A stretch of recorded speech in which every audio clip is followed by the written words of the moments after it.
Morning. Lagos is your LIDC case study of a city. So it's for urban futures.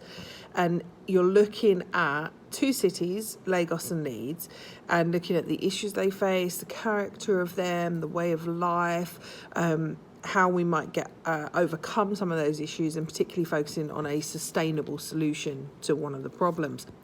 Now, Lagos is in Nigeria. It's not the capital city, but it is the most populous city in Nigeria, and it's southwest and it's on the coast. This is important because it's basically a trading port, and it's in the 60s it was a sort of Lagos Island. It was a fishing port, and it expanded into the mainland and north of the mainland.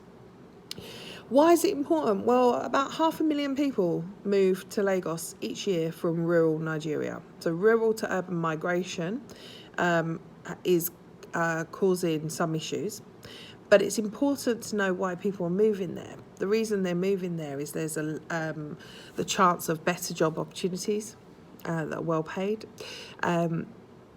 People want access to healthcare and education for their children. And the push factors in rural Nigeria, you might have drought. Farming is hard work. Where you've got mechanisation of farming now, you don't need as many people on farms. And another reason that Lagos is growing so rapidly is that those 500,000 people who move to the city tend to be young, and so they're having families, so you get a high rate of natural increase. It's a centre of trade and commerce. 80% of Nigeria's industry is located within Lagos, and it's the main financial centre for West Africa. It has an international airport, a very important seaport for trade in and out. So what is the character of the city and the way of life? Well, these two concepts I find slightly interchangeable. The character of the city is what is it like, and the way of life is how do people live in that city. And to be honest, your character of your city is affected by how people are in your city, and your way of life is affected by the character of your city. So it can be a little bit of a complicated idea to discuss. But I would say that the character of the city, it's large, it's has a lot of slums. 60% of people live in slums. That also links to way of life. Education, healthcare and employment opportunities are all better in Lagos. So 2/3, about 60% live in slums like Makoko, and some very rich people live in gated communities like Banana Island. So there are very rich areas and nice houses and good infrastructure. Lagos has a film industry, Nollywood, where like Bollywood and Hollywood, they also have a big music scene.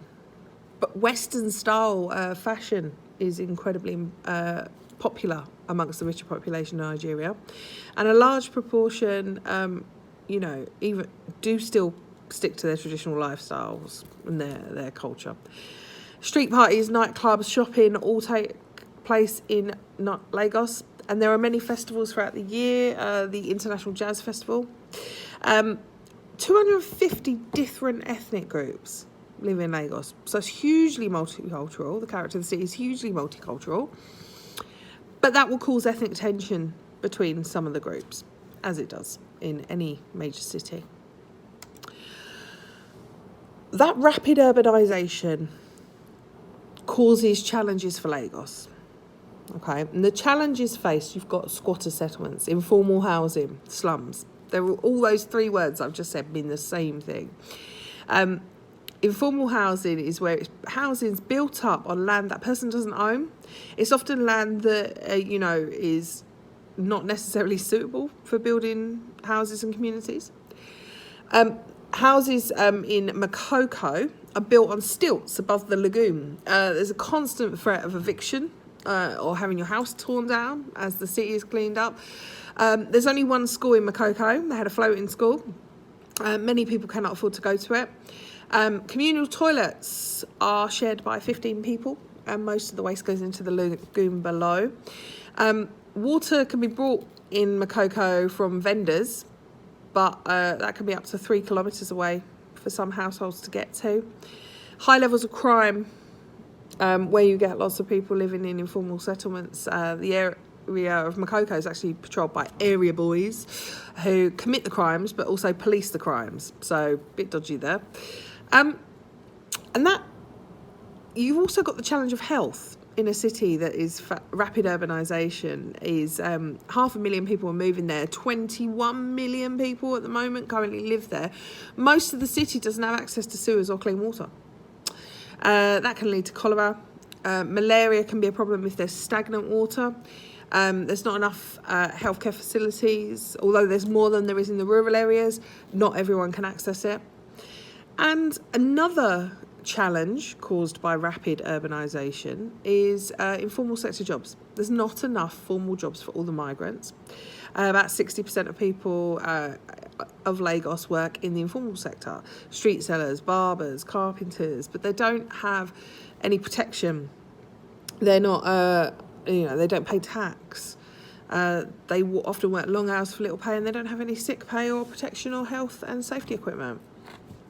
And the other challenge is waste disposal. You've got 21 million people forming rubbish and needing waste disposed of. 9,000 tonnes of waste is produced in Lagos every day. 40% of that is officially collected. So that leaves 60% is unofficially collected. 40% is officially collected and put in large rubbish dumps like Olusosan.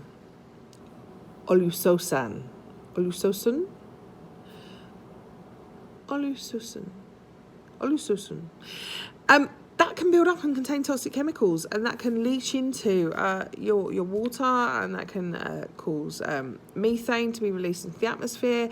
And the factories there in Lagos are not controlled either. So one sustainable management solution that they have come up with in Lagos is the Lagos State Integrated Waste Management Project. Lagos State Integrated Waste Management Project. It's trying to improve sustainability by reducing the amount of waste that goes to landfill and by reducing air pollution. At Olusosan, so Olosusun, pipes are actually placed into the rubbish to collect the methane. That's taken to generators to power the dump. That's very sustainable. And that dump is open 24 hours a day. The World Bank financed a project to collect waste food from food markets to turn it into compost, which can be used to fertilise land and increase your food supply and affect your food security. And the government's actually aiming to generate electricity from waste that ends up in landfill. So Ikosi Fruit Market actually use their rotting fruit, what's left over, to generate their lighting. Okay, this is all sustainable as you're trying to manage the area while not stopping people doing what they do day to day. Happy Monday.